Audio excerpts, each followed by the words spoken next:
Help your team to win. Empower your team to move things forward, to grow from feedback, and build healthy connections that drive ongoing results. It's up to you to create a thriving environment for your team. Discover how with Jason Hedge, owner of Launchable Leadership, and host Brad Webster, here to share practical tools to help you become the best boss. Hey Jason, how's it going this evening? I'm doing well, Brad. How are you? I'm good. Hey, so I was talking to someone the other day, and he was a general manager at a company, and he's really excited about culture. He's relatively new to his position, and he's really excited to really bring some positive changes into the environment up there. And he keeps talking about culture. And I've heard you share before about culture, but what's awesome about it is you've boiled it down to 3 core elements that really can come together to make a great culture for a boss. So yeah, talking about the 3 cores of culture. Yes, let's talk about that. That's it. I love it. It's a huge topic, and it's impacted me in so many ways with several organizations that I've been at, that I've seen a healthy culture, I've seen an unhealthy culture, and it makes a huge difference with the input, the buy-in, the commitment, the longevity that employees have with it. And so when I'm thinking about it, let's start with, we know IQ.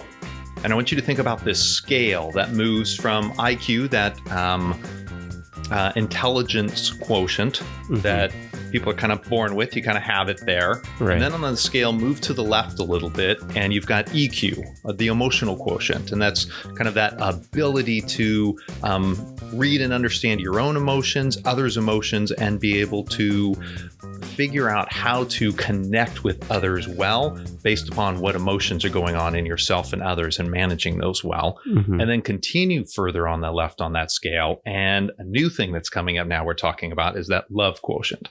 Wow. Love is, one of those weird words. For us, we've only got, one term that means a whole bunch of stuff in love. But when you look back in Greek and Hebrew, they've got actually, 15 different words that for us is love, right? But there's different categories of it, and it's that connection, that caring for others that you're working with and around. And so on this scale, going then left from right, from love quotient, emotional quotient to intelligence quotient, you've got trust right there in the middle of the LQ and the EQ, in that building range of that trust and that connection with people and how to read and understand others.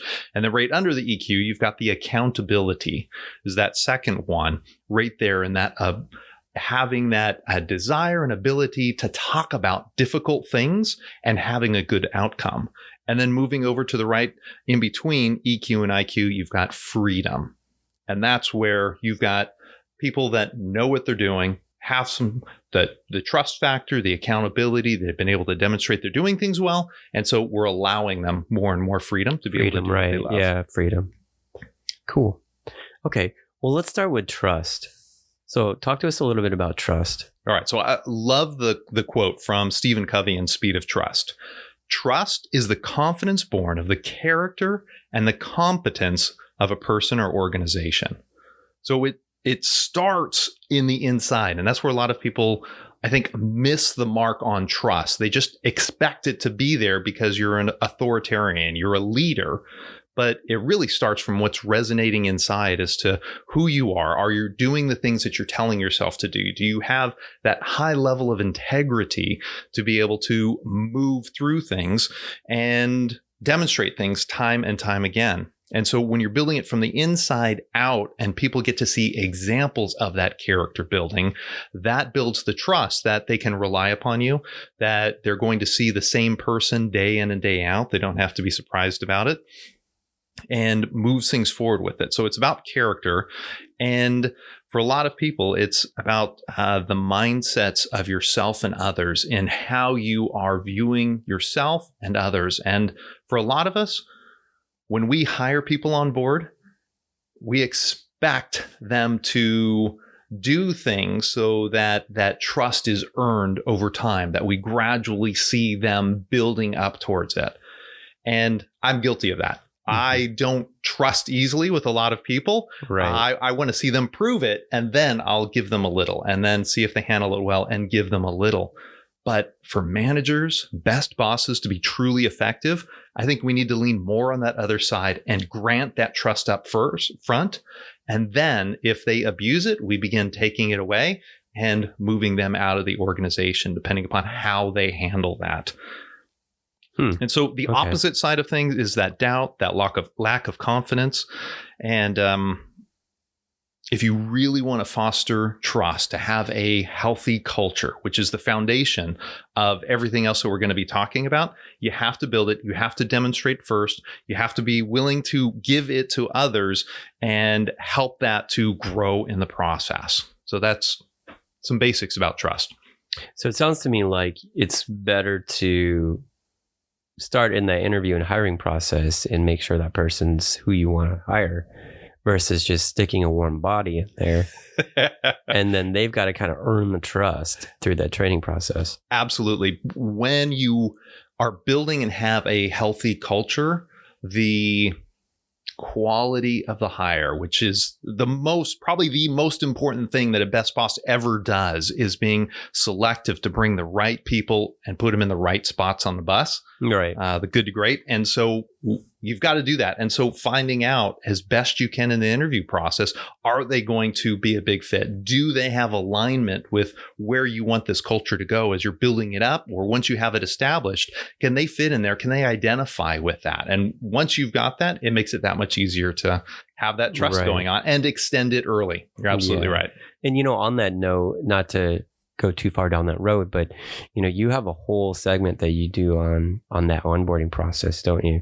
We do have a podcast that's coming up about exactly that, and that's building trust in the process of managing those expectations throughout the entire onboarding process, which starts way earlier than the day they say yes or their first day at work. Yeah, that was really insightful for me. I like that one. So, okay, let's move to the second one, accountability. Talk to us about the accountability.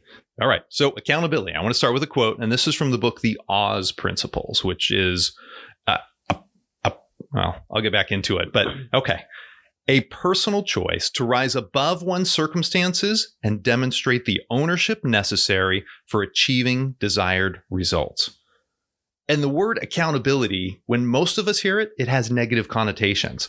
It's, I'm holding you accountable for your mistakes, and so here comes the punishment.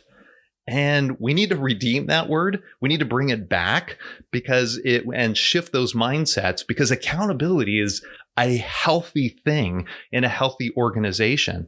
It's helping everyone keep the goal in mind and helps encourage everyone. So it raises up the tide so that all the boats are moving upward. And so the Oz Principles, if you haven't gone through it, a great book of bringing through the Oz story into these characters, which I never realized watching through the movie. And it really helps you walk through each one of the steps of understanding what healthy accountability looks like and how it helps an entire organization and every individual. And so it's a great thing there. So shifting that mindset, the opposite side of it is you've got lazy coworkers, and nothing demotivates high performers than seeing a whole bunch of lazy people that are doing just enough to get by when they're busting their butt going above and beyond, and nothing is difference between the two of those. And so that accountability helps to reach in to be able to say, okay, here's what we're going for. I've seen better in you. How can we help in this process? Remove some of the obstacles to help you succeed and achieve those end results in there. So is that accountability coming from the outside, or is it coming from inside the employee? Well, first, it's demonstrated on the outside. It's talked, it's discussed. And when you've got trust in the environment, you can have those deeper conversations about what expectations look like without that fear of punishment being the driving factor. It's more of a drive for the expectation and achieving the results. And then the employee begins to develop it in the inside. And that's where it really takes root. That's true accountability. When they're driven on the inside, they're asking for feedback. They're asking for help, and they're willing to give some feedback to other people about how things are going in the process. And that means giving truth to power and sharing it upward, because the boss has created a high level of trust to do that, and sharing it with their peers of, hey, I notice that your performance on the Smith account has dropped significantly. Is there something I can help with? And adding in for the whole team. Yeah, I see. See, now I've heard that called, in my experience, I've done retail store management for a little while too, but I would probably lean more and call that like ownership. Like, I'm looking for ownership. Yep. That's also a key part of the accountability happening, is that personal ownership, that personal drive, that commitment. Absolutely. Ownership is another great word that fits in there for the getting things done. What I love about the accountability is it has a component of how does that work for moving up to the boss and down, because part of it is creating an environment where the supervisor, the boss, the best boss, is actively asking for feedback, right? And the employees aren't afraid to be able to give it. Right. There's so many bosses that ask for feedback and their employees know that the boss doesn't really want feedback. They just want praise. And that's another podcast we'll get to. Yeah. Okay. So, and just remembering that it's a process too, obviously it's easy for the business owner, the boss, to assume that the employees have the same level of competence or Yep. Oh, absolutely. Awareness. Especially the first time. So when I first got my first employee under me to be able to help do things, right, it's this fear-rotten process of what in the world, I can do it so much faster than them. Right. And, trying to help them grow and then build the accountability where they have that sense of ownership in the middle of it. Right. And I wasn't willing to give up ownership. That was a mindset that I had to be able to shift, to be able to see, okay, this investment of time, me slowing down to show them how they're going to do it, they start doing it, it's going to be slower than I'm doing it. But Right. they're going to build in time. And the shift of those things that I'm giving them means that I can focus more on higher level projects, which is a whole economics for best bosses that they need to understand to truly be effective. And it takes that growth process and that grace for people to learn those new systems. And if we forget, because we either built those systems or we've been in them so long, we don't even think about them. Right, They're coming into a whole new environment, a whole new Right. culture, a whole new way of doing things. We've got to give them some grace. But let them grow into it. Absolutely. Haha. Okay, cool. So let's go to number 3, freedom. Freedom. Okay.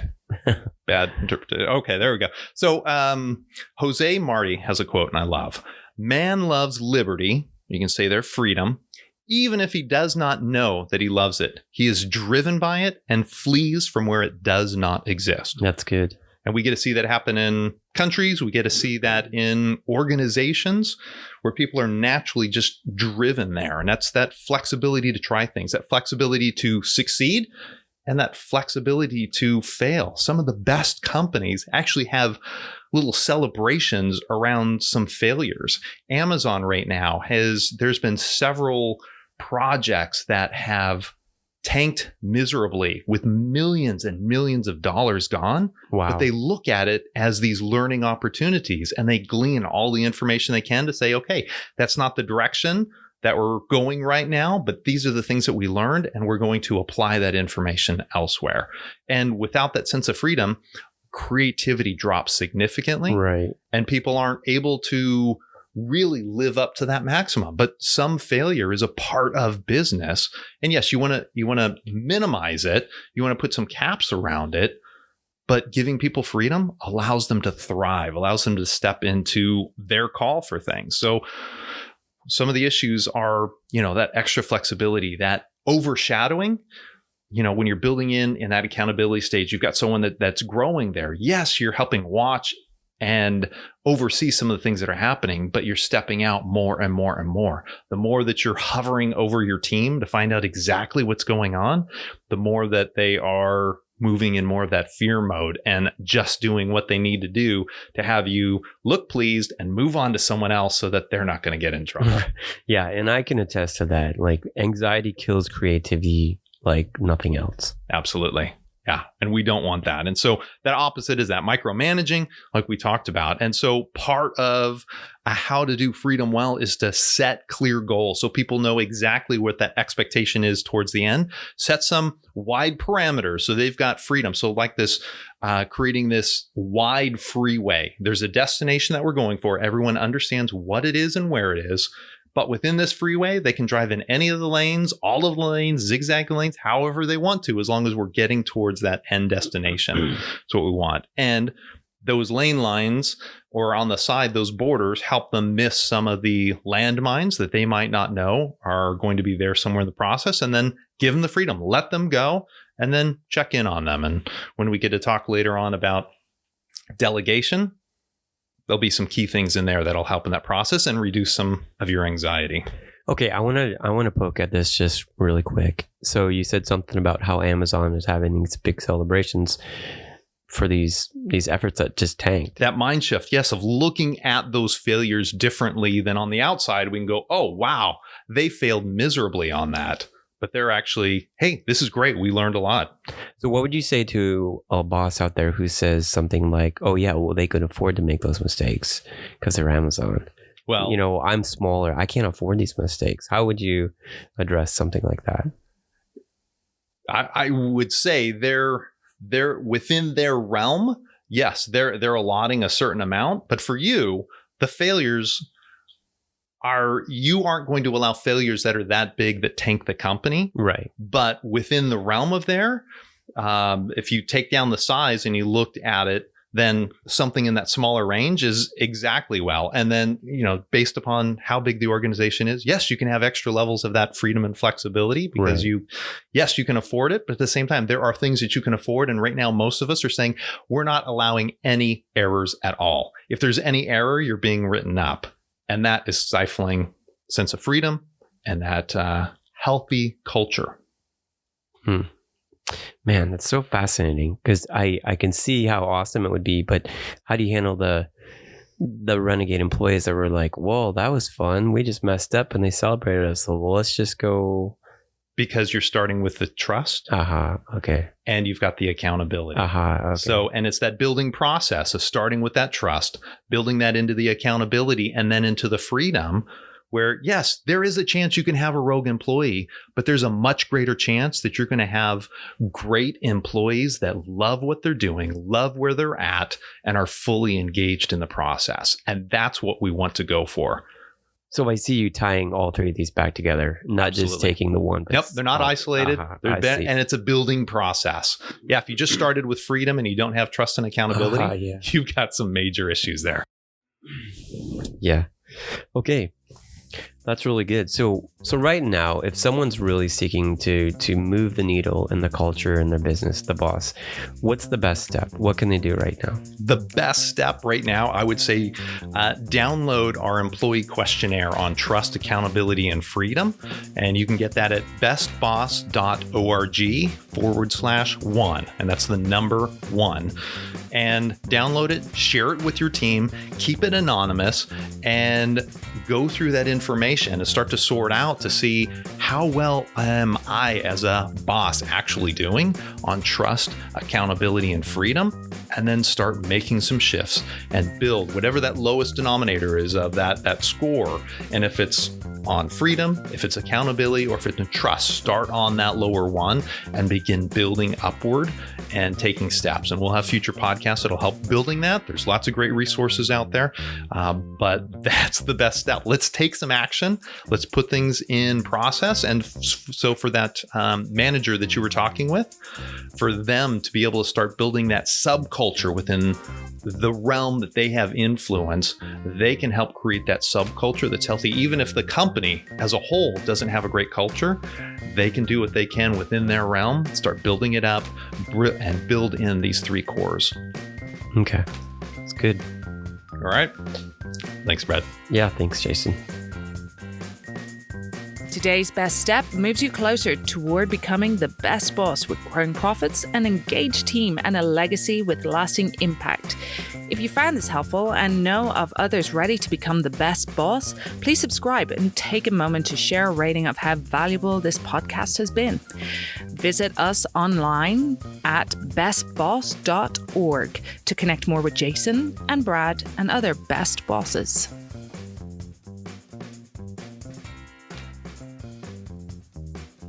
Did you want to tell us a story from your past, Jason?